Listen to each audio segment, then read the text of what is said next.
Good morning students. कल हम पढ़ रहे थे चालकता, विशिष्ट चालकता। इसके लिए हमने कल पढ़ा था विशिष्ट प्रतिरोध। क्या पढ़ा था हमने? विशिष्ट प्रतिरोध को हमने पढ़ा था कल इसमें, और आपने उसको किससे डिनोट किया था? रो से डिनोट किया था, और उसकी वैल्यू किसकी बोलाई थी? आर इक्वल है, ये हमने निकाल लिया था विशिष्ट प्रतिरोध। देखो हमने जान पढ़ा था कि चालकता क्या होता है? चालकता होता है व्युत्क्रमानुपाती होता है किसका? प्रतिरोध का। तो हम यहाँ पे विशिष्ट चालकता पढ़ रहे थे, ये व्युत्क्रमानुपाती होगा किसका? विशिष्ट प्रतिरोध का। तो मैं कह दूं विशिष्ट प्रतिरोध का व्युत्क्रम क्या कहलाता है? विशिष्ट प्रतिरोध का व्युत्क्रम ही चालकता कहलाता है, विशिष्ट चालकता कहलाता है। प्रतिरोध का व्युत्क्रम। एक डेफिनेशन मैं आपको और देता हूं। किसी विद्युत अपघट्य के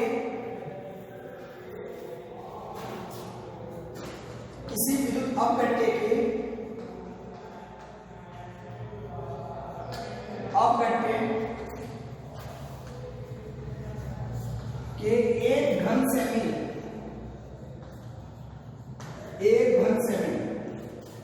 इसका मतलब 1 सेंटीमीटर क्यूब के विलयन की चालकता,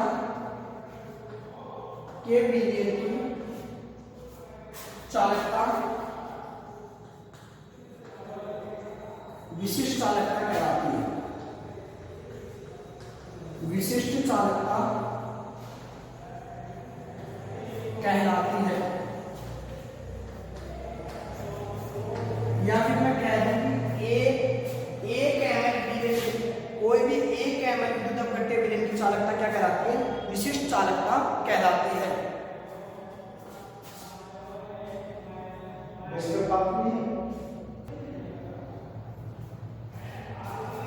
तो हम कह देते हैं किसी विद्युत अपघट्य 1 ml विलयन के लिए क्या कहते हैं? चालकता को क्या कहते हैं? विशिष्ट चालकता कहते हैं। क्यों? देखिए आप जानते हो 1 लीटर में क्या होता है? 1000 ml होता है, ठीक है। 1 ml को आप क्या बोलते हो? 1 सेंटीमीटर क्यूब भी बोलते हो। 1 ml किसके बराबर होता है? 1 सेंटीमीटर क्यूब। अब मैं कह रहा हूं कि 1 सेंटीमीटर विलयन की चालकता को विशिष्ट चालकता का है, तो मैं क्या कह सकता हूं? 1 ml विलयन की विशिष्ट चालकता को चालकता कह सकता हूं, विशिष्ट चालकता। या फिर मैं कह दूं किसके बराबर आ जाएगा? 1000 सेंटीमीटर क्यूब। इस रिलेशन से हमें 3 डेफिनेशन मिली इसकी विशिष्ट चालकता की।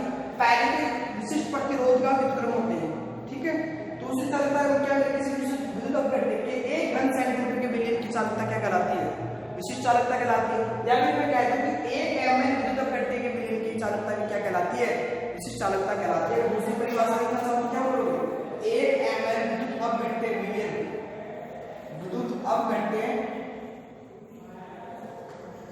की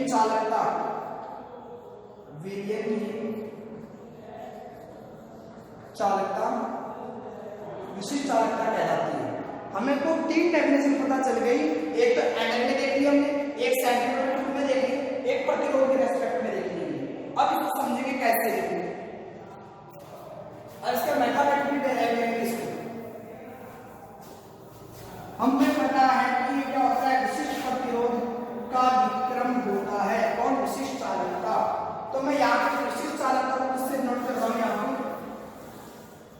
विशिष्ट चालकता को डिनोट करते हैं कप्पा से। किससे करते हैं? कप्पा। किससे डिनोट करते हैं? के यानी कप्पा। उसको क्या बोलते हैं? कप्पा बोलते हैं। क्या बोलोगे इसको? के नहीं है, क्या है? कप्पा। कप्पा से डिनोट करते हैं किसको? विशिष्ट चालकता को। अब देखो कप्पा क्या आती है? हम जानते हैं किसकी व्युत्क्रमानुपाती होता है? विशिष्ट प्रतिरोध की। यानी डेफिनेशन ही पढ़िए। अब देखो हमें पता था विशिष्ट प्रतिरोध का मान क्या होता है? R A upon L। ये किसके बराबर आ जाएगा? K की इक्वल आ जाएगा ये। R A L।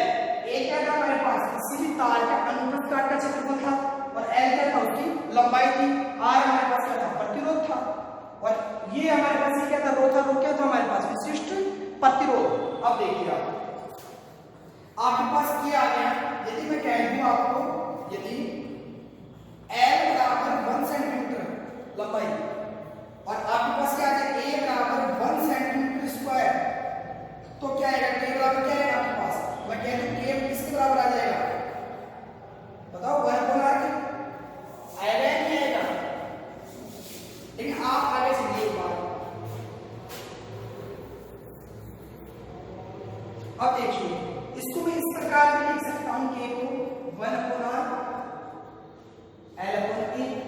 प्रॉब्लम नहीं है।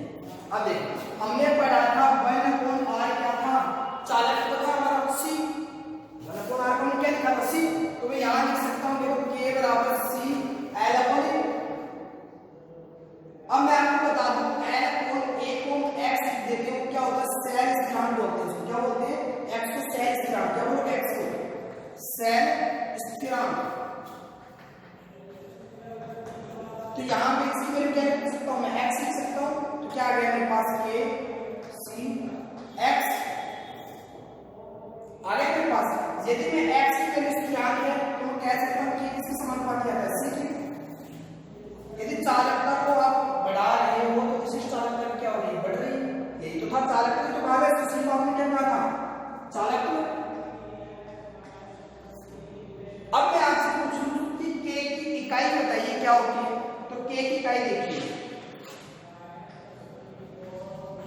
मुझे k की इकाई निकालनी है। ये मेरे पास k का फॉर्मूला था, हम जानते हैं r को किसमें मापते हैं, प्रतिरोध को ओम में, तो मैंने r लिख दिया क्या ओम। और वैसे भी आप जानते हो c की जो वैल्यू आई थी, चालकता की जो इकाई आई थी वो क्या है, ओम इनवर्स आई थी, क्योंकि ओम क्या चला जाएगा, ऊपर चला जाएगा, माइनस में आ जाएगा। l को आप किसमें मापते थे, सेंटीमीटर, और क्षेत्रफल को किसमें मापते हो आप, सेंटीमीटर स्क्वायर। क्षेत्रफल हमेशा लंबाई गुणा चौड़ाई, दो भुजाओं का योग ही होता है, तो सेंटीमीटर स्क्वायर। अब आप देखिए यहां से सेंटीमीटर कट हो जाएगा, तो आपके पास क्या आ जाएगा, ओम इनवर्स सेंटीमीटर इनवर्स। ये आपने क्या निकालनी, k की इकाई कैलकुलेट करनी। आप k की वैल्यू जानेंगे, k क्या था, k नहीं था, कप्पा की वैल्यू थी, कप्पा की इकाई की वैल्यू आपने याद करनी, कप्पा क्या आ गया, ओम इनवर्स सेंटीमीटर इनवर्स। आपने कहा कि विशिष्ट प्रतिरोध का व्युत्क्रम होता है, हमने इस प्रकार इसको मैथमेटिकली डिराइव कर लिया, तो हमारे पास समीकरण क्या आ गई, k cx। ये था हमारा मैथमेटिकली क्या था, ये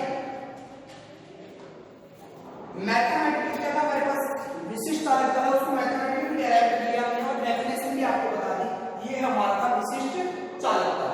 विशिष्ट चालकता क्या होती है, प्रतिरोध का, जैसे चालकता क्या था, प्रतिरोध का व्युत्क्रम, वैसे विशिष्ट चालकता किसका व्युत्क्रम थी, प्रतिरोधकता का, या फिर विशिष्ट प्रतिरोध का व्युत्क्रम थी, जो कि हमने डिराइव कर लिया। अब हम बात करते हैं तुल्यांक की चालकता।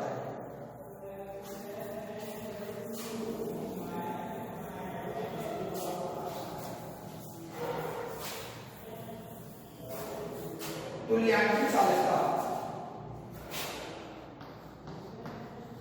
तुल्यांकी चालकता,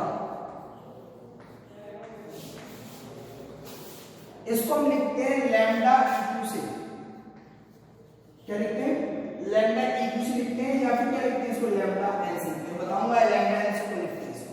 ये थी हमारे पास है तुल्यांकी चालकता। इसकी डेफिनेशन होती है 1 ग्राम तुल्यांक, 1 ग्राम तुल्यांक विद्युत अपघट्य के विलयन में, विद्युत अपघट्य के विलयन में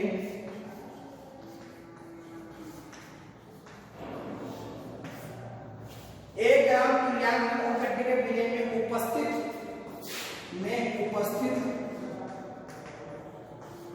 सभी आयनों की चालकता तुल्यांकी चालकता कहलाती है, तुल्यांकी चालकता कहलाती है। देखिए इसको समझिए, बात हो रही है इसकी तुल्यांकी चालकता की, तुल्यांकी चालकता की बात हो रही, तो 1 ग्राम तुल्यांक आप किसी को विलयन में ले लीजिए, उसके जितने भी आयन बनेंगे उसकी चालकता अलग होगी।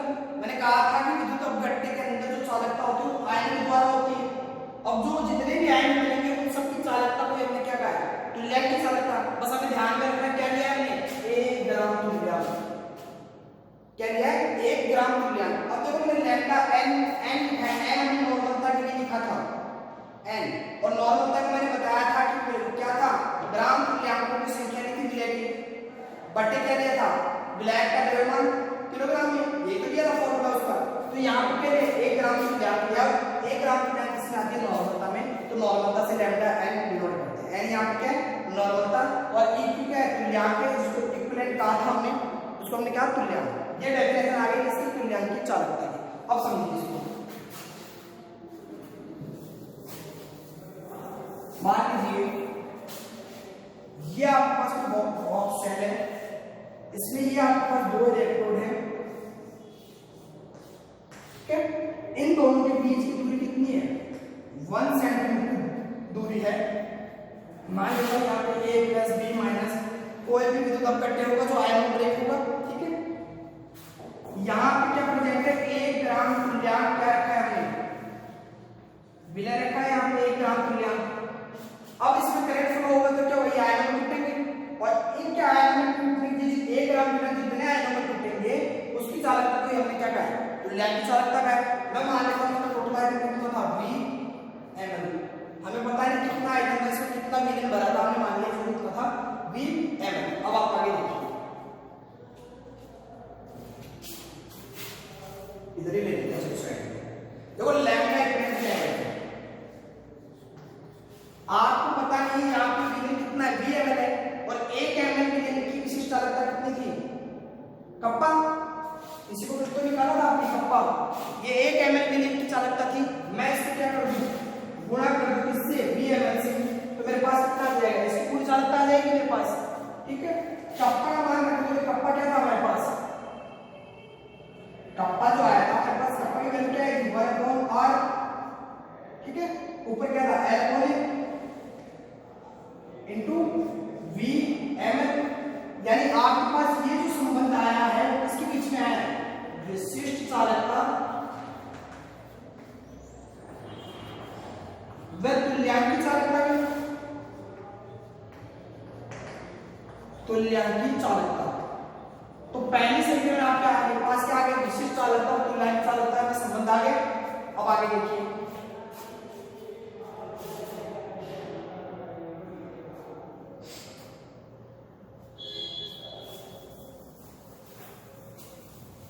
अब देखिए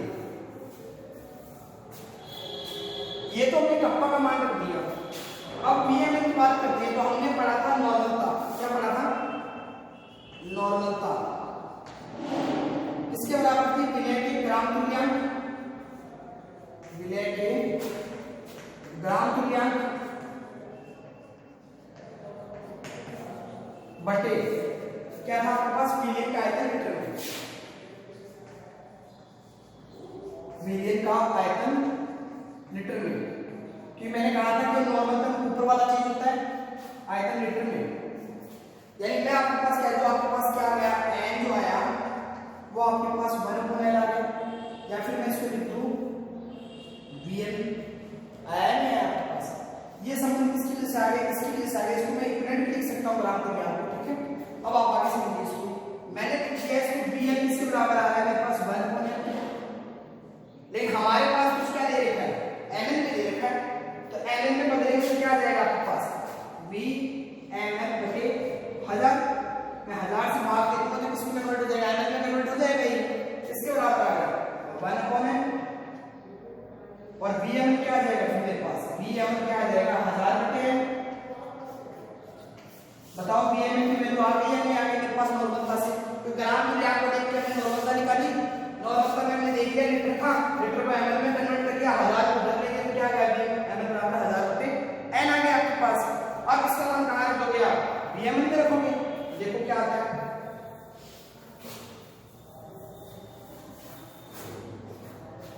मैं एक बार सीधे लिख रहा हूं, लैम्डा इक्विवेलेंट किसके बराबर आ रहा है, K × 1000 बटे n। मैंने कप्पा की एक बार वैल्यू नहीं लिखी इसकी, ये आपके पास आ गया, ये फॉर्मूला आपके पास आ गई, ये था आपके पास क्या, तुल्यांकी चालकता। कप्पा का मान रख दोगे और क्या आ जाएगा, n का नॉर्मलता का भाग दे दोगे तो आपके पास क्या आ जाएगी, तुल्यांकी चालकता। अब अगर मैं बात करूं क्या इसकी इकाई की, लैम्डा इक्विवेलेंट की इकाई की, यानी तुल्यांकी चालकता की इकाई की मैं बात करूं तो बताइए इकाई क्या है मेरे पास, या तो मैं डायरेक्ट कप्पा की लिख दूं, कप्पा की इकाई क्या थी हमारे पास, ओम इनवर्स सेंटीमीटर इनवर्स, या फिर आप 5 बटे निकाल लेना, 1/r कोई बात नहीं। फिर आपको पता है ऊपर क्या आता है 1000, नीचे क्या है n, n को किसमें थी, नॉर्मल तक इकाई किसमें मापी थी आपने, ऊपर तो आपने ग्राम तुल्यांक ली थी, यानी ग्राम तुल्यांक बटे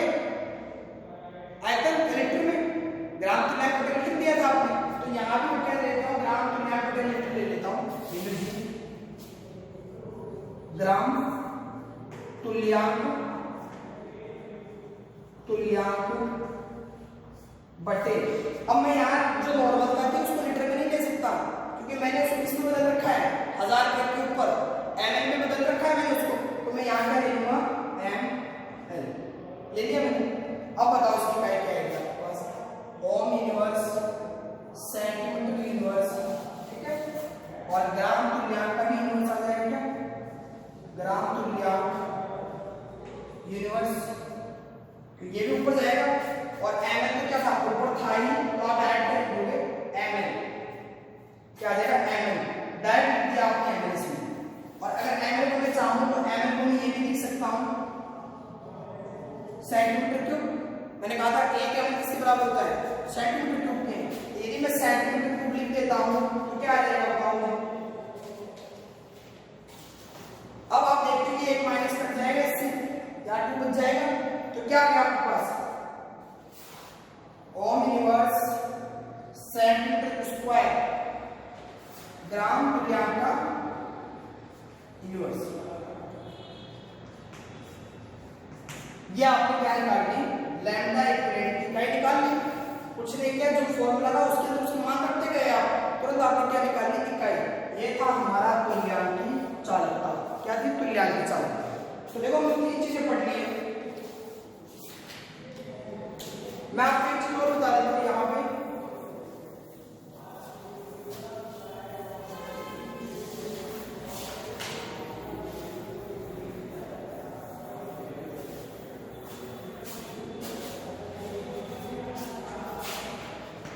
ग्राम तुल्यांक कैसे निकालते हैं, वहां वैसे मैंने नॉर्मलता के बाद भी पढ़ाया था ग्राम तुल्यांक कैसे निकालते हैं। दिया गया पदार्थ की ग्राम में मात्रा, पदार्थ की ग्राम में मात्रा, यानी ग्राम में मात्रा